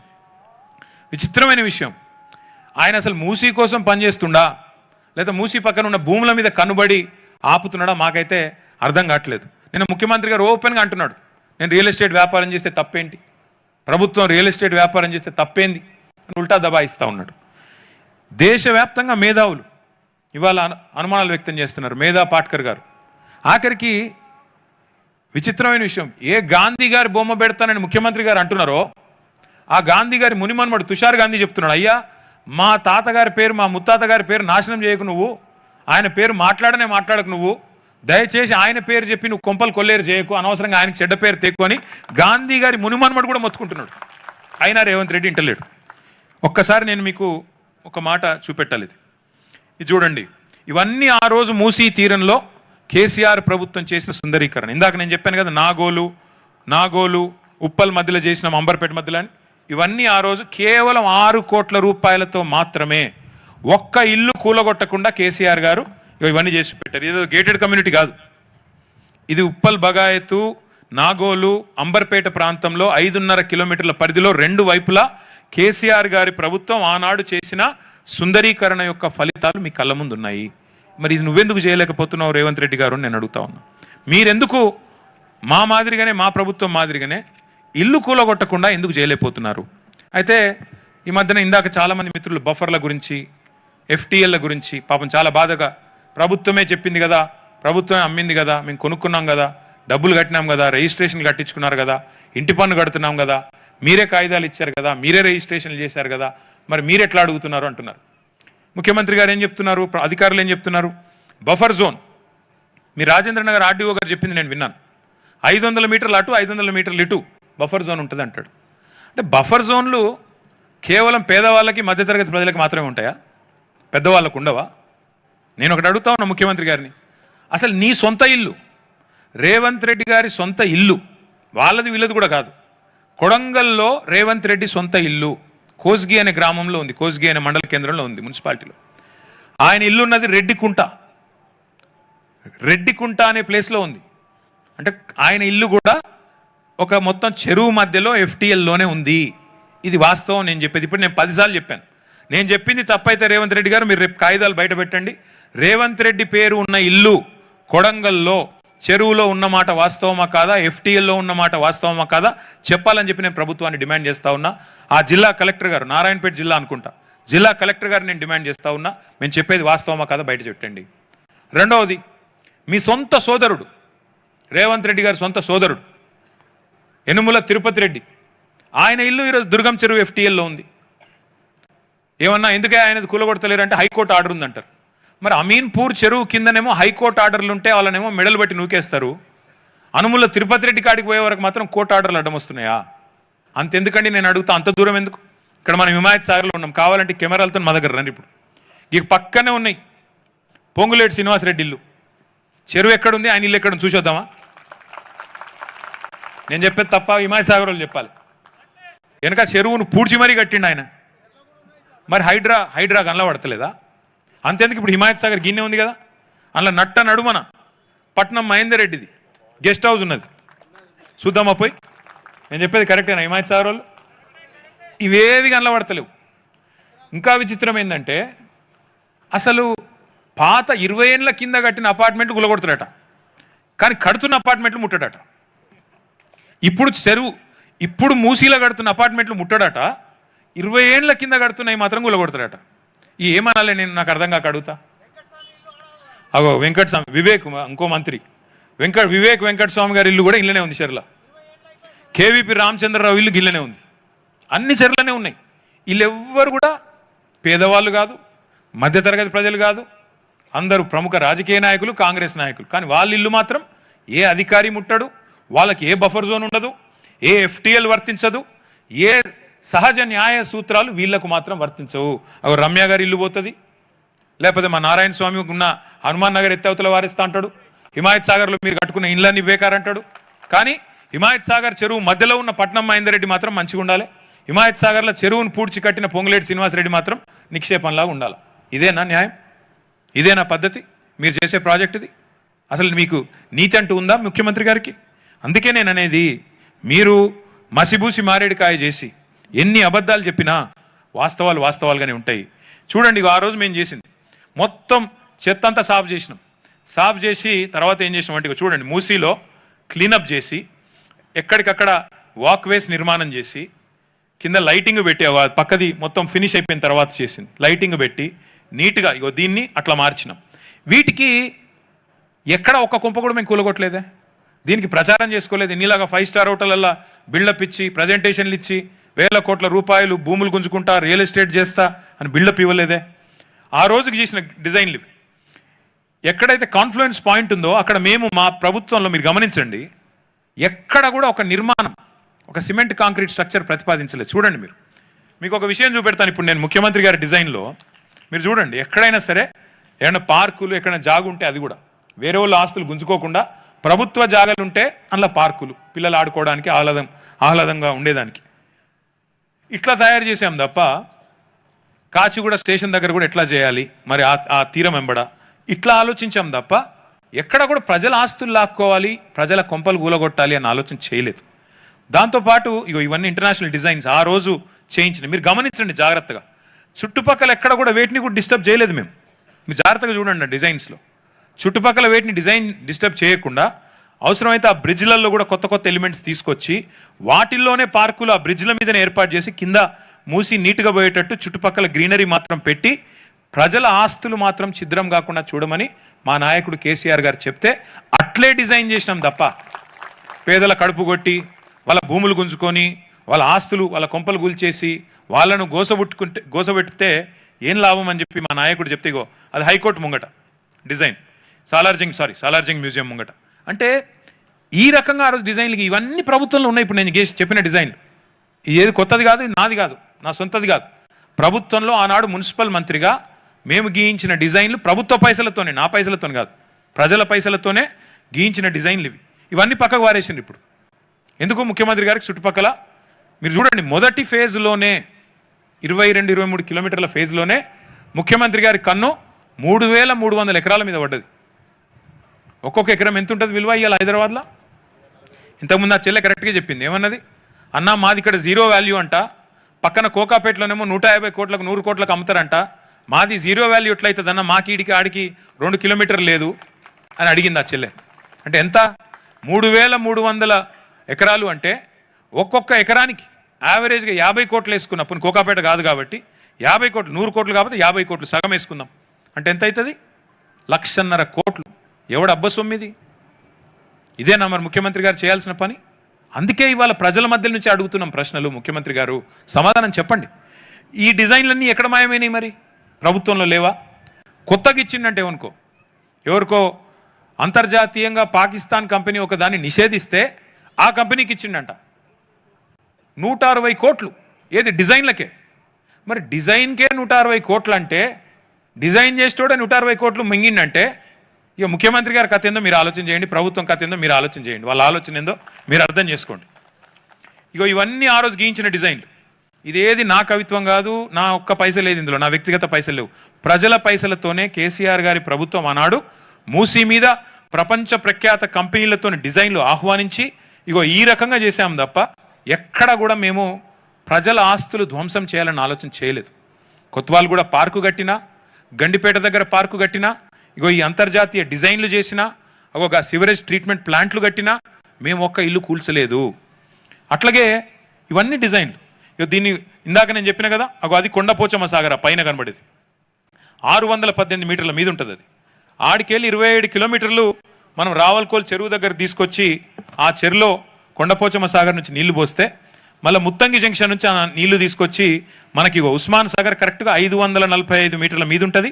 హిమాయత్ సాగర్ ఇంకా కొద్దిగా కిందికి ఇప్పుడు మనం ఉన్న ప్లేసు 537 మీటర్ల మీద ఉంటుంది. అంటే ఆడికెళ్ళి ఇడికి మనం గ్రావిటీ ద్వారా 1100 కోట్ల రూపాయలతో మాత్రమే నీళ్లు తెచ్చే విధంగా మే 2023లోనే క్యాబినెట్ ఆమోదం చెప్పింది. అయితే ఇప్పుడు రేవంత్ రెడ్డి గారు ఏం చేస్తున్నారో తెలుసా, ఈ ప్రాజెక్ట్ని మేము 1100 కోట్లతో అనుమతిస్తే కేసీఆర్ గారి ప్రభుత్వం, రేవంత్ రెడ్డి గారు దాన్ని పెంచేసి 10,000 కోట్లు చేసిండు. ఎక్కడ 1100 కోట్లు, ఎక్కడ 10,000 కోట్లు? మరి మిగతా 9,000 కోట్లు ఎవరి జేబుల్లోకి పోతున్నాయి? ఆలోచించండి.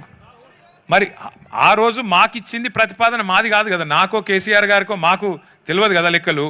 అధికారులను అడిగినాం ఎన్నైతే పైసలు అంటే 1100 కోట్లలో అయిపోతుంది సార్, ఆడికెళ్ళిడికి నీళ్లు తేవచ్చు, ఒక కొండపోచమ్మకెళ్ళి గిట్లా తేవచ్చు, గిది గిది గిది కథ అని మాకు చూపెట్టిండ్రు. అదే అధికారులు కదా మళ్ళా.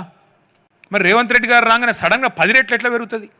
అంటే దీని వెనక ఏందన్నట్టు అర్థమైంది, పరమార్థమైంది దీని వెనకాల దోపిడీ తప్ప.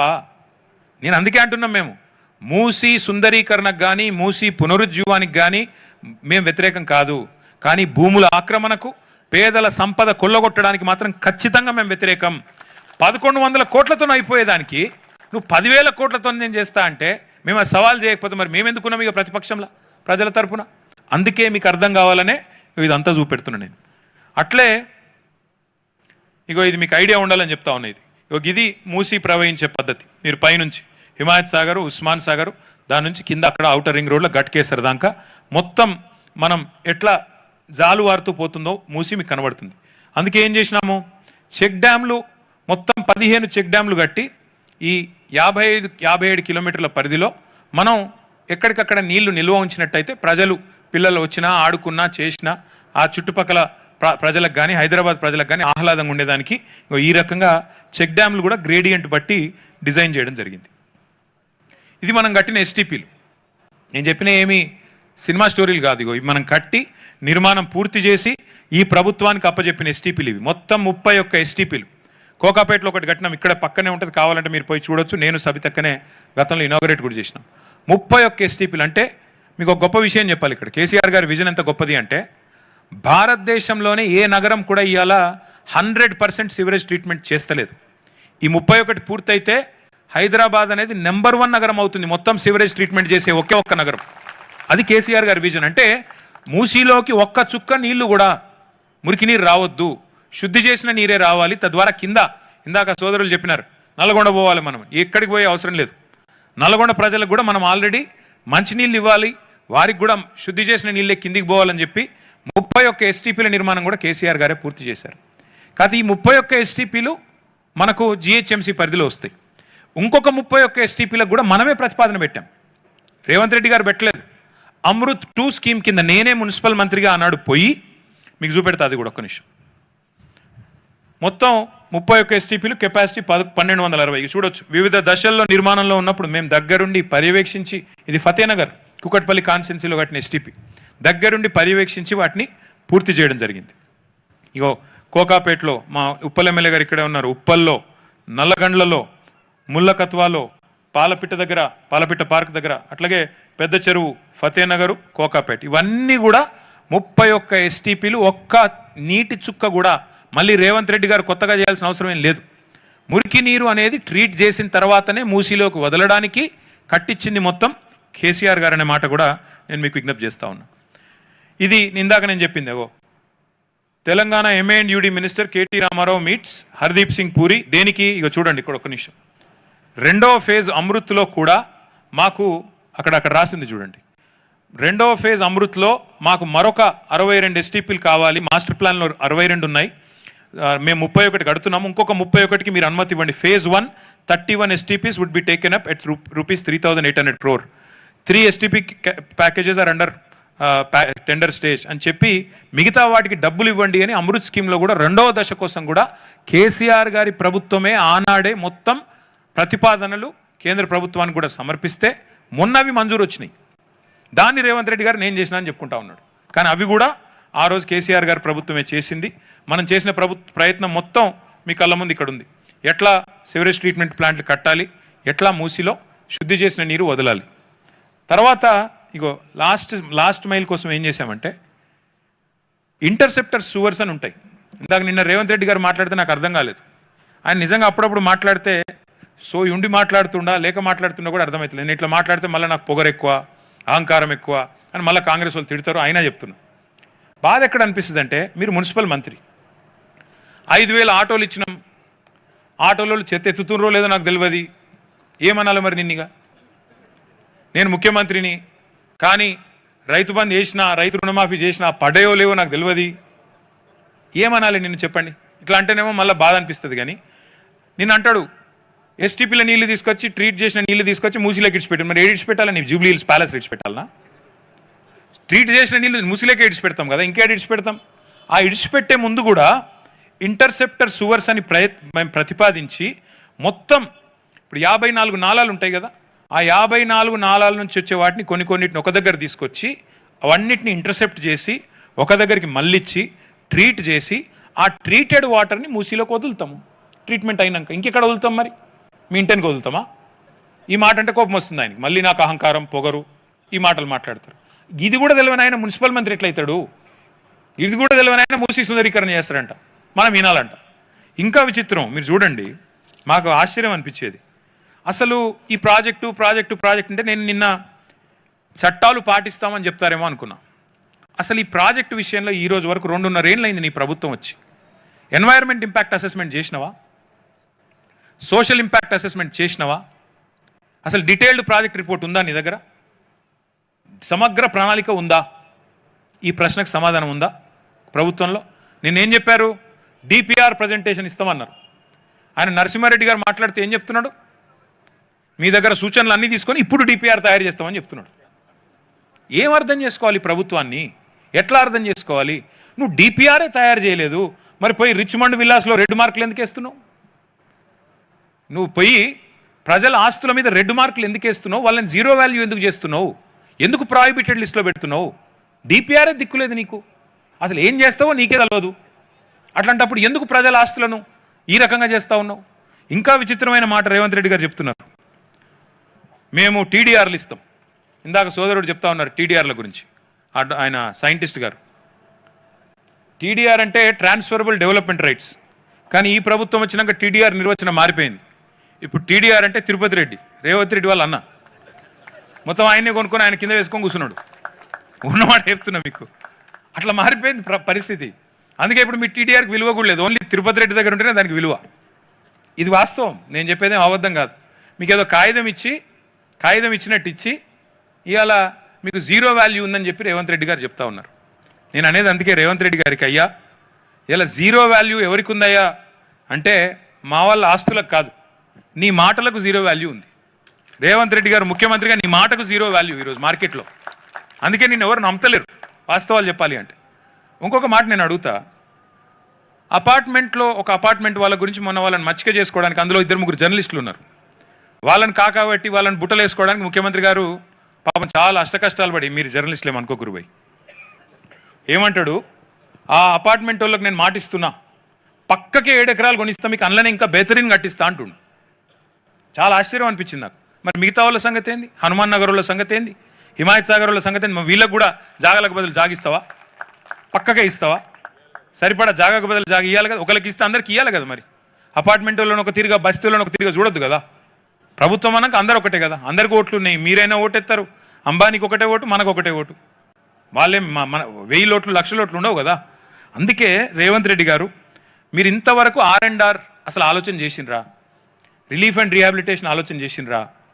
2013 చట్టం ప్రకారం, భూసేకరణ చట్టం ప్రకారం నిర్వాసితులకు ఎంత ఇవ్వాలి కాంపెన్సేషన్, కనీసం మీకు అవగాహన ఉందా మీ ప్రభుత్వానికి? ఉత్త టీడీఆర్లు ఇచ్చి చేలు దులుపుకుంటే అయిపోతుంది అనుకుంటున్నారా? ఎవరు ఎంత కోల్పోతున్నారు, ఎవరికి ఎంత పరిహారం ఇవ్వాలి అనేది చట్టం ఉంది. నా ఇష్టానుసారంగా నేను చేస్తాను అనుకుంటే కుదరదు. మేము కాళేశ్వరం కట్టినాం, కడితే ప్రజలను ఒప్పించి మెప్పించి కొన్ని చోట్ల నిరసనలు వ్యక్తమైన చివరికి వాళ్ళకి నష్టపరిహారం ఇచ్చిన తర్వాతనే మళ్ళీ ప్రాజెక్ట్ పూర్తి చేయడం జరిగింది. అభివృద్ధికి మేము వ్యతిరేకం కాదు, అసలే కాదు. కానీ ఈ దోపిడీకి, నీ దోపిడీకి, నీ దాహానికి, మూసీ వెనకాల మూసీ తీరంలో నువ్వేదైతే భూముల మీద కన్నేసి ఇవాళ చేప పేరు చెప్పి చెరువు మొత్తం ఆక్రమించే ప్రయత్నం చేస్తున్నావో దానికి మాత్రం బరాబర్ మేము వ్యతిరేకం, అందులో అనుమానమే లేదనే మాట మరొకసారి రేవంత్ రెడ్డి గారికి నేను విజ్ఞప్తి చేస్తా ఉన్నా. ఇది ఒక్కసారి చూడండి, ఇది బయో రెమిడియేషన్ ప్లాంట్స్ అంటారు వీటిని కూడా మేము మా డిజైన్లో పెట్టాం. రేవంత్ రెడ్డి గారు కొత్తగా ఏమీ చేయాల్సిన పని లేదు. ఈ డిజైన్లు యథాతథంగా అమలు చేసి ఒక ఇల్లు గూలగొట్టకుండా మూసి సుందరీకరణ 16,000 కోట్లతో చేయవచ్చు. కానీ ఆయన చేయడానికి సిద్ధంగా లేడు. ఆయన ఆలోచన 3,000 ఎకరాలు కావాలి ఇక్కడ ఈ ప్రాంతంలో, కిందికి పోతే ఇంకా మళ్ళీ ఇంకొక 5-6 వేల ఎకరాలు కావాలి, ఇక్కడ 10,000 మంది కొంపలు కూల్చాలి, కిందికి పోయి మళ్ళీ ఒక 90,000 కొంపలు కూల్చాలి. ఇది రేవంత్ రెడ్డి గారి ఆలోచన. మీకు ఎట్లా చేయొచ్చు ఇల్లు గూలగొట్టకుండా అని కొంతమంది మిత్రులు అడుగుతా ఉన్నారు, మీడియా మిత్రులను. అది కూడా చూపెడతాను. ఎట్లా చేయొచ్చు అంటే ముందు ఫ్లడ్ ప్రివెన్షన్ చేయాలి. ఫస్ట్ వరద నీరు రాకుండా చేయాలి. వరద నీరు రాకుండా చేయాలంటే ఏం చేయాలి? ముందు మున్సిపల్ మంత్రికి సోయి ఉండాలి. SNDP అనేది మొత్తం మేము ఆనాడు ఫస్ట్ ఫేజ్లో 1000 కోట్లతో పెడితే, రెండవ ఫేజ్ 5,000 కోట్లతో ప్రతిపాదిస్తే రేవంత్ రెడ్డి గారు రాగానే చేసిన మొట్టమొదటి పని ఏందో తెలుసా? ఆ 5,000 కోట్ల వరకు క్యాన్సిల్ చేసిండు. ఫస్ట్ పని వరద నీటి నివారణ కోసం ఫస్ట్ ఫేజ్ మేము పూర్తి చేసి 1000 కోట్లతో ఎట్లయితే అది కనబడుతుంది చూడండి కాలువ, SNDP కాలువ, అట్లా మేము పూర్తి చేసి 1000 కోట్లతో 60 పనులు పూర్తి చేస్తే హైదరాబాద్ నగరంలో రెండవ ఫేజ్లో 5,000 కోట్లు పెడితే రేవంత్ రెడ్డి ప్రభుత్వం రాగానే మొత్తం రద్దు చేశాడు. హైదరాబాద్లో ముందు వరదను తప్పించాలి అని మేము ప్రయత్నం చేస్తే దాన్ని రద్దు. మేము చేసిన పని వల్ల ఏం లాభం జరిగిందో ఒకసారి చూపెట్టే ప్రయత్నం చేస్తాను నేను. ఇక చూడండి, కట్టకు ముందు ఎట్లుండే, కట్టినాక ఎట్లయింది. ఆ పక్కన చూడండి, మల్లారెడ్డి రంగారెడ్డి నగర్లో వర్షం పడితే మునుకుండేది. తర్వాత SNDP కట్టిన తర్వాత నీరు కిందికి సాఫీగా పోవడానికి ఏర్పాటు చేయడం జరిగింది. ఎందుకు చెప్తున్నా అంటే, మూసీలో ఫస్ట్ చేయాల్సిన పని ట్రీటెడ్ వాటర్ ముందు వచ్చేటట్టు చూసుకోవడం, రెండోది వరద నష్టం లేకుండా అన్ని నాళాలను కూడా అవసరమైతే నీట్గా చేసుకోవడం, SNDPని కంటిన్యూ చేయడం. ఆ తర్వాత మీరు మంచిగా గోదావరి నీళ్లు తెచ్చి హిమాయత్ సాగర్లో, ఉస్మాన్ సాగర్లో నింపి గేట్లు ఎత్తి చెక్ డ్యాములు కట్టి నీళ్లు జీవనదిలాగా మూసీని చూపెట్టడం. దాంతోపాటు ఇవన్నీ కూడా అవే SNDP ప్రాజెక్ట్స్.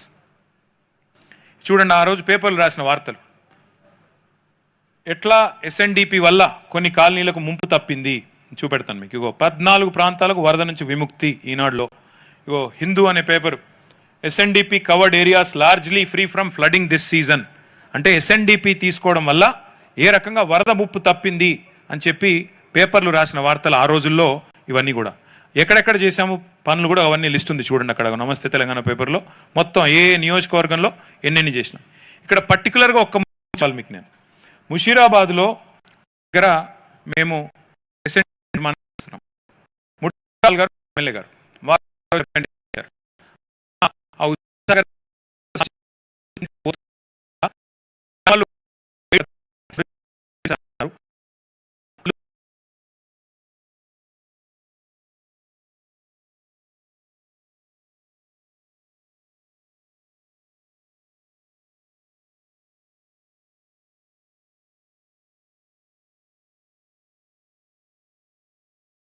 ఉంటుంది అన్నారు.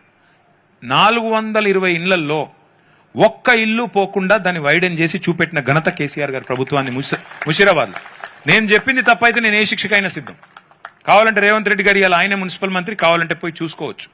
ఒక్క ఇల్లు కూల్చకుండా కేసీఆర్ గారి ప్రభుత్వం చేసినప్పుడు మీరెందుకు చేయలేరు అన్నది ప్రశ్న. ఇంకొక పని కూడా మేము ఆ రోజు డిజైన్లోనే చూపెట్టాం. ఫ్లడ్ కంట్రోల్ అంటే ఇంకెట్లా చేయొచ్చు, ఎట్లా బిల్డింగ్ల మీద నుంచి కూడా నీళ్లను కిందికి జారే విధంగా ముందే ప్లంబింగ్తో సహా అన్ని డిజైన్ చేసి అండర్ గ్రౌండ్ ఎట్లా తీసుకొని పోవచ్చు, కమర్షియల్ బిల్డింగ్ అయితే ఎట్లా, రెసిడెన్షియల్ అయితే ఎట్లా, ఫ్లడ్ కంట్రోల్ ఫ్లడ్ మేనేజ్మెంట్ కోసం కూడా డిజైన్స్ అన్నీ ఇప్పుడు ప్రభుత్వం దగ్గర ఉన్నాయి. కానీ ఆ రోజు కోవిడ్ తర్వాత డబ్బులు లేక కొంత స్లో డౌన్ చేసినాం తప్ప, లేకపోతే ఈ టర్మ్ కనుక మనం వచ్చింటే ఈ పాటికి హైదరాబాద్లో ఈ పనులన్నీ మనమే చేసేది. బట్ భవిష్యత్తులో మళ్ళీ వచ్చాక మళ్ళీ చేసుకుందాం, ఎట్లాగే నేను చేయడు, మనమే చేసుకుందాం. ఇది ఆ రోజు మేము ప్రతిపాదించిన నిర్మాణాలు.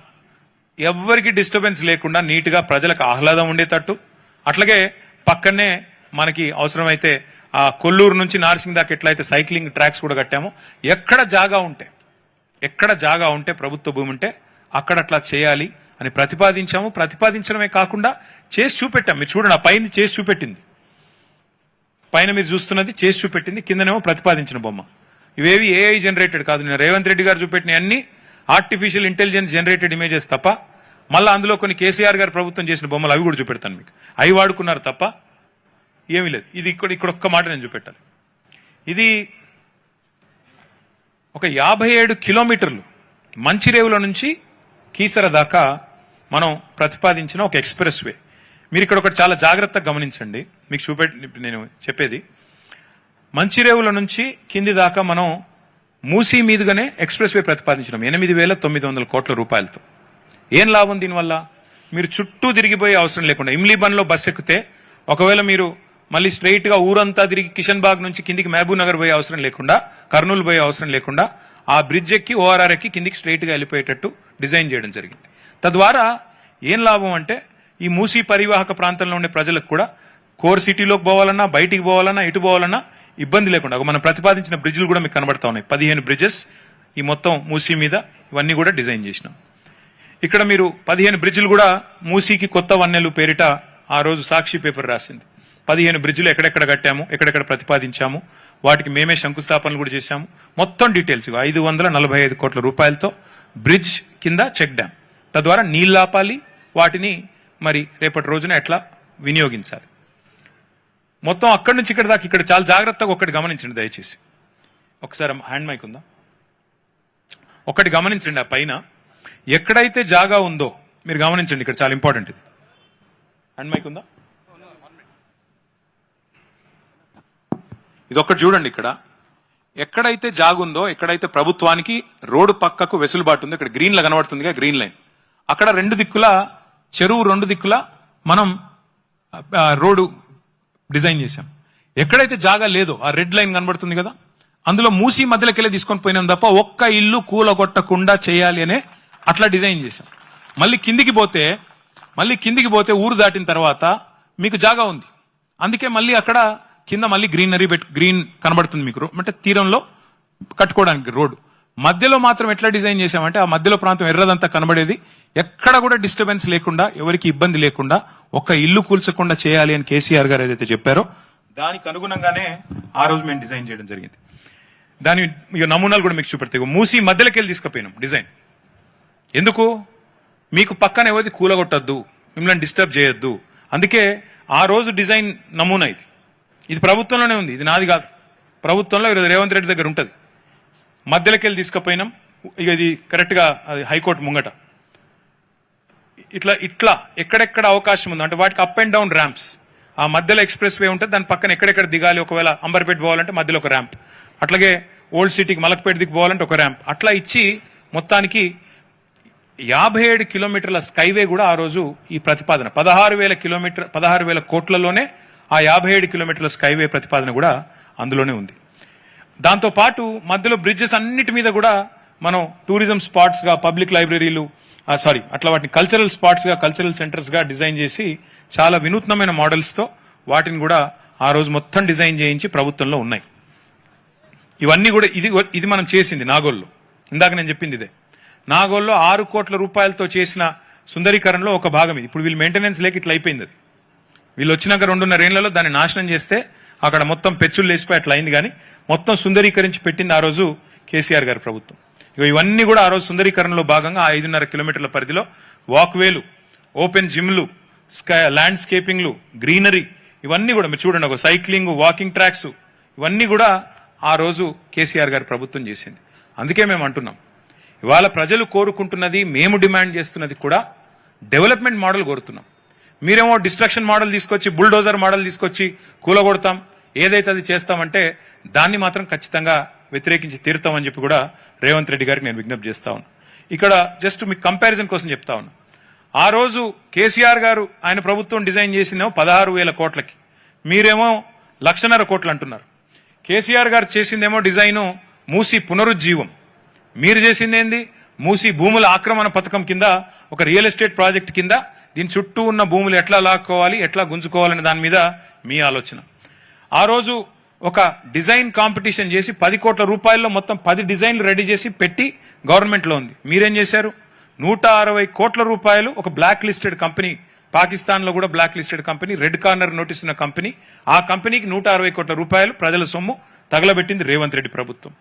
మేమేమో ఒక్క ఇల్లు కూలగొట్టకుండా ప్లాన్ చేస్తే మీరు దగ్గర 1,00,000 ఇండ్లు 1,00,000 ఇండ్లు ఒక రాజేంద్ర నగర్ కాన్స్టిట్యున్సీలోనే 10,000 ఇండ్లు కూలగొట్టడానికి, మొత్తం ఇక్కడి నుంచి అక్కడి దాకా 1,00,000 ఇండ్లు కూలగొట్టడానికి మీరు ప్లాన్ చేస్తున్నారు. ఇంతవరకు మేమేమో ఆనాడు మొత్తం అన్ని స్టడీస్ చేసి మొత్తం మెటీరియల్ అంతా మీకు ఇచ్చాం. మీరు డిపిఆర్ లేదు, పబ్లిక్ కన్సల్టేషన్ లేదు, ప్రజలతో ఇంతవరకు సంప్రదించింది లేదు, సోషల్ ఇంపాక్ట్ అసెస్మెంట్ లేదు, ఎన్వైరన్మెంటల్ ఇంపాక్ట్ అసెస్మెంట్ లేదు, ఏదీ లేకుండా మా ఇష్టం వచ్చినట్టు చేస్తామంటే ఎట్లా ఊకోవాలి? చూడండి మీరు, విచిత్రమైన విషయం, నిన్న ఆయన మూసీ వెబ్సైట్లో పెట్టిండు రేవంత్ రెడ్డి ప్రభుత్వం. మూసీని ఎట్లా చేస్తామని పెట్టిండు. ఆ పెట్టిన బొమ్మలు ఎక్కడియో తెలుసా? మనం గతంలో చేసిన బొమ్మలే పెట్టిండు 6 కోట్ల రూపాయలతో.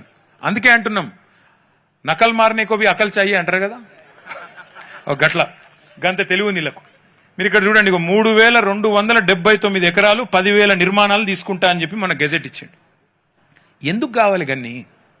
ఎవరి కోసం 3,279 ఎకరాలు? అది ఫస్ట్ ఫేజ్ అట. 2వ ఫేజు, 3వ ఫేజు, 12వ ఫేజు ఏం చేస్తాడో మహానుభావుడు మరి చూడాలి. మొదటి ఫేజ్లోనే 10,000 నిర్మాణాలు. నేను 10,000 నిర్మాణాలు లెక్క తప్పు చెప్పానంటారని గెజెట్ కూడా తెచ్చిన. ఎన్ని ఎకరాలు అంటే 3,279 ఎకరాలు. మళ్ళీ గుర్తు చేస్తా ఉన్నా, పక్కనే కోకాపేటలో 100 కోట్లు, 120 కోట్లు, 130 కోట్లు. మరి ఇక్కడ కనీసం అందులో 50%, 40% ఉంటుందా? మరి 50% వేసుకుంటే 3,279 కోట్లు అంటే 1,50,000 కోట్ల కాదా? మరి ఇంత విలువైన ఆస్తిని ఇలా జీరో వాల్యూ చేసే అధికారం రేవంత్ రెడ్డికి ఎవడిచ్చాడు? అందుకే ఇవాళ మేము దీన్ని వ్యతిరేకిస్తున్నాం తప్ప మాకేమీ ఆయన మీద కోపమో ఇంకోని మీద కోపమో కాదు. చూడండి, ఈ మొత్తం ఆ మధు పార్క్ రిడ్జ్ అనే అపార్ట్మెంట్ మీద రెడ్ మార్క్ వేసినారు. ఆ డిపిఆర్ ఇప్పటికి 160 కోట్లు తీసుకున్నాడు, వాడు ఇంతవరకు పత్తాలేడు. అవన్నీ కాదని ఆఖరికి గాంధీ గారి బొమ్మ పెట్టి ఇప్పుడు ఎట్లా అంటే అదొకటి ఉంటారు చూడండి. మనం దేవుని గుడిలో పోతాం, శివుడిని మొక్కుతాం, శివలింగాన్ని మొక్కుతుంటాం. ఆ లింగం మీద తేలుందనుకో, ఏం చేయాలా? కొట్టాలనిపిస్తుంది, భయం అవుతుంది. దేవుడు కాబట్టి దండం పెడతాం. ఈ ప్రాజెక్ట్ కూడా అడ్డుకోకుండా రేవంత్ రెడ్డి గారు తెలివిగా ఏం చేస్తున్నాడు? గాంధీ బొమ్మ పెడతాడంట. గాంధీ బొమ్మ పెట్టి, గాంధీ గారు ఉన్నారు కదా, గాంధీ బొమ్మ పెడతా అంటే అడ్డుకుంటారా మీరు? మహాత్మా గాంధీ అని చెప్పి ఇలా కావాలని గాంధీ గారి మునిమనుమడు వద్దంటున్నాడు. వద్దురా నాయన అని.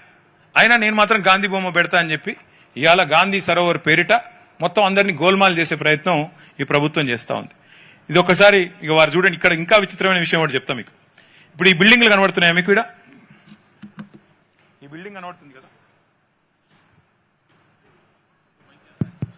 ఈ బిల్డింగ్ కనబడుతుంది కదా, ఇది అక్కడనేమో గాంధీ బొమ్మ పైన ఈ బిల్డింగ్ కనబడుతుంది కదా. ఇక్కడ కరెక్ట్ గా ఇప్పుడు మధు పార్క్ రిడ్జ్ ఎక్కడ ఉన్నాయంటే ఇక్కడ ఉంది. మధు పార్క్ రిడ్జ్ ఏమో బఫర్లు ఉందట, కూలగొడతారట. మరి నువ్వు కట్టే బిల్డింగ్లకు బఫర్ వర్తించదా? మీరు ఆలోచన చేయండి. ఇప్పుడు అంటే ఎంత ఎంత ఎంత విచిత్రమైన గవర్నమెంట్ అంటే ఇది. ఉన్న బిల్డింగ్ కూలగొడతారట బఫర్ అని, కొత్త బిల్డింగ్లు కడతారంట అక్కడే. ఇది వాళ్ళ డిజైన్, నాది కాదు ఇది. నిన్న రేవంత్ రెడ్డి గారు ప్రజెంట్ చేసిన డిజైన్ ఇది. ఎక్కడైతే మధు పార్క్ ఉందో అది బఫర్లో ఉంది కాబట్టి కూలగొడతానని చెప్పే రేవంత్ రెడ్డి గారు, అసలు మీరు ఏం చేస్తున్నారో, కుడి చేయి ఏం చేస్తుందో ఎడమ చేయికి తెలుసా మీ ప్రభుత్వంలో? నేను అడుగుతాను. ఇంకా ఒక విషయం, సరే ఇక ఇవి మీకు తెలుసు, నేను చెప్పాల్సిన అవసరం లేదు. ఈ ప్రభుత్వం వచ్చాక పిల్లల్ని కనీసం వాళ్ళ ఇంట్లో పుస్తకాలు కూడా తీసుకోకుండా నిర్దాక్షిణ్యంగా నిర్దయగా కూలగొట్టిన ప్రభుత్వం. నిన్నగాక మొన్న ఖమ్మంలో 1,000 మంది ఇల్లు కూలగొట్టిన ప్రభుత్వం. నేను అడుగుతా ఉన్నా రేవంత్ రెడ్డి గారిని, అయ్యా ఇన్ని ఇల్లు కూలగొట్టారు మీరు చేసే పనుల వల్ల ప్రజల గుండెలు ఆగుతున్నాయి, ప్రజల గొంతులో వణుకు వినబడుతుంది. హైదరాబాద్లో ఈ 2.5 ఏళ్లలో ఒక్క కొత్తిల్లు కట్టినవా నువ్వు నీ ప్రభుత్వం వచ్చినాక? ఇందిరమ్మ ఇండ్లు అని ఊదరగొట్టి వస్తేవి ఒక్క ఇల్లు.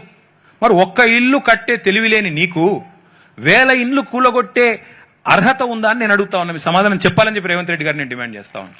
ఇదే నా పద్ధతి ప్రభుత్వం నడిపేది? ఇక చివరగా నేను చెప్పేది, అల్టిమేట్గా రివర్ చేయాల్సిందే, బ్యూటిఫికేషన్ చేయండి, కానీ ఈ పద్ధతిలో చేయండి. రివైవ్ ద రివర్, అంతేగాని డోంట్ రిమూవ్ ద పీపుల్. ప్రజల్ని డిస్ప్లేస్ చేయకు, డోంట్ రిమూవ్ ద పీపుల్. చేస్తే మేము చేతులు ముడుచుకొని కూర్చోము.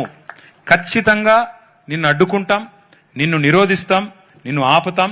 ఎందుకు అంచనాలు పెంచావు, ఏ కారణం చేత ఈ రకంగా చేస్తున్నావు, వీటన్నిటికీ తప్పకుండా ప్రజలకి సమాధానం చెప్పకుండా నేను తప్పించుకుంటానంటే కుదరదు. ఇవన్నీ వివరాలు మా మీడియా మిత్రులకు ఇస్తాము. మీరు దయచేసి రేవంత్ రెడ్డి గారికి పంపండి, ప్రభుత్వానికి కూడా పంపుతాము. గతంలో డిజైన్లన్నీ మీ దగ్గరే ఉన్నాయి. మేము కట్టిన ఎస్టీపీల వివరాలు ఇచ్చాను. ఒక్క చుక్క నీరు, మురికి నీరు కూడా హైదరాబాద్లో ఈరోజు మురికి నీరు మూసీలోకి రాకుండా చేసిన ప్లాన్ చెప్పాను. ఒక ఇల్లు కూలగొట్టకుండా ఎట్లా చేయవచ్చో చెప్పాను. మరి ఇన్ని చూసిన తర్వాత కూడా రేవంత్ రెడ్డి గారు లేదు నేను 3,300 ఎకరాలు తీసుకుంటాను, మీది జీరో వాల్యూ అంటే మరి అల్టిమేట్గా ఇది తెలంగాణ గడ్డ. ఉద్యమాలతో ఢిల్లీ మెడలు వంచి అల్టిమేట్గా రాష్ట్రం సాధించుకున్న భూమిపుత్రులు ఇక్కడ ఉన్నారు. వదిలిపెట్టం, ఎట్టి పరిస్థితుల్లో వదిలిపెట్టం. దయచేసి ఐక్యంగా ఉండండి. నేను మొన్న వెలుగుమట్లలో కూడా ఒకటే చెప్పొచ్చాను, ఖమ్మం పోతే ఇండ్లు కోల్పోయిన వాళ్ళు 1000 మంది. కానీ నిన్న ప్రభుత్వం పోయి విభజించు పాలించు అనే సూత్రం కింద 312 మందికి మాత్రం ఇండ్లు ఇచ్చి వాళ్ళను విభజించి మిగతా వాళ్ళని అక్కడ లేకుండా వాళ్ళని పోలీసు వాళ్ళని అడ్డం పెట్టుకుని తరిమేశారు. అట్లా కాకుండా రేపు హిమాయత్ సాగర్లో అయినా హనుమాన్ నగర్లో అయినా న్యాయం జరగాలి అంటే మీరు దయచేసి ఐక్యంగా ఉండండి. ఇందులో రాజకీయాలు అవసరం లేదు. ఇక్కడ బీఆర్ఎస్ వాళ్ళు ఉండొచ్చు, కాంగ్రెస్ వాళ్ళు ఉండొచ్చు, బీజేపీ వాళ్ళు ఉండొచ్చు, ఇంకో పార్టీలు ఉండొచ్చు, ఇంకోళ్ళు ఉండొచ్చు, ఎవరన్నా కానివ్వండి. కానీ దయచేసి ఐక్యంగా ఉండండి. మీకు న్యాయం జరగాలి అంటే మీ తరపున కొట్లాడే వాళ్లకు మీరు ఊతం ఇవ్వాలి, మీరు మీ తరపున మాట్లాడేదానికి మాకు శక్తి ఇవ్వాలి. మీడియా కూడా మీ బాధ చూపెట్టాలంటే మీరు అనవసరంగా ప్రభుత్వం ఇచ్చే ప్రలోభాలకి ఓ నలుగురిని పిలుచుకుంటారు. ప్రభుత్వం వాళ్ళు పిలుచుకొని దగ్గరున్న వాళ్ళను అరే నీకు పక్కకి ఇస్తాం, మంచిగా ఇస్తాం, మిగతా వాళ్ళను వరుసుకోపో అని పంపుతారు. మళ్ళీ మీరు ఇచ్చకపోయినారు అనుకో, ఐకమత్యం చెదిరిపోయింది అనుకో, మిమ్మల్ని ఎవరు కాపాడలేరు. కాబట్టి దయచేసి ఐకమత్యంగా ఉండాలని కోరుతూ హనుమాన్ నగర్ కూడా రమ్మన్నారు, తప్పకుండా వస్తాం. హిమాయత్ సాగర్ కూడా రమ్మన్నారు, తప్పకుండా వస్తాం. అన్ని గ్రామాలు కూడా మా పార్టీ తరఫున మా సబితమ్మ గారు, తమ్ముడు కార్తిక్ గారు, నేను, మా వివేకన్న, మా లక్ష్మణ, మా రాజన్న, అందరం, ప్రవీణన్న, అందరం మీరు ఎక్కడికి పిలిస్తే అక్కడికి వస్తాం, మీకు అండగా నిలబడతాం. ఒక్క రెండేళ్లు మీ ఆస్తులు కాపాడుకోండి. 2 ఏళ్ళు ఆ తర్వాత మళ్ళీ ఎట్లాగో మేము వస్తాం. మీకు ఒక్కరికి మీ ఇల్లు కాదు కదా, మీ ఇంటి మీద సున్నం కూడా ముట్టనీయకుండా చూసుకునే బాధ్యత మాది. జాగ్రత్తగా ఈ 2 ఏళ్ళు కాపాడుకోండి. 2 ఏళ్ళు కాపాడుకోండి మీ ఆస్తులు, మేముంటాం మీతో. ఈ 2 ఏళ్ళు మాత్రం మీరు ఖచ్చితంగా మాతో పాటు కలిసి నడవాలి. ఈ దుర్మార్గుల బుల్డోజర్ రాజ్యానికి వ్యతిరేకంగా అందరం కలిసికట్టుగా పోరాడదామని చెప్పి మళ్ళొకసారి విజ్ఞప్తి చేస్తూ మా తమ్ముడు కార్తిక్ గారికి ప్రత్యేకంగా ధన్యవాదాలు తెలియజేస్తూ ఈ ప్రజెంటేషన్ అంతా కూడా మీకు ఇచ్చిపోతాను. మీరు ఎవరైనా కావాలంటే మీ గ్రూప్స్ లో సర్క్యులేట్ చేసుకోవచ్చు, మీరు చెక్ చేసుకోవచ్చు, డబుల్ చెక్ చేసుకోవచ్చు. ప్రెజెంటేషన్ సాఫ్ట్ కాపీలు, హార్డ్ కాపీలు అన్ని కూడా మీ గ్రామ సర్పంచ్ గారికి ఇంకా మిగతా వాళ్ళందరికీ మా కార్తిక్ గారు పంపిస్తారు. మీరు కావాలంటే దయచేసి చూసుకోవచ్చు. ఏమైనా అనుమానాలు ఉంటే కూడా మీరు అందరూ కూడా దయచేసి, ముఖ్యంగా చదువుకున్న వాళ్ళు, డిఫరెంట్ మరి ఏజ్ గ్రూప్స్ లో ఉన్న వాళ్ళు ఉన్నారు, మీరు దయచేసి మిగతా వాళ్ళని ఎడ్యుకేట్ చేయాలని చెప్పి కూడా కోరుతూ థ్యాంక్ యూ. జై తెలంగాణ, జై కేసీఆర్.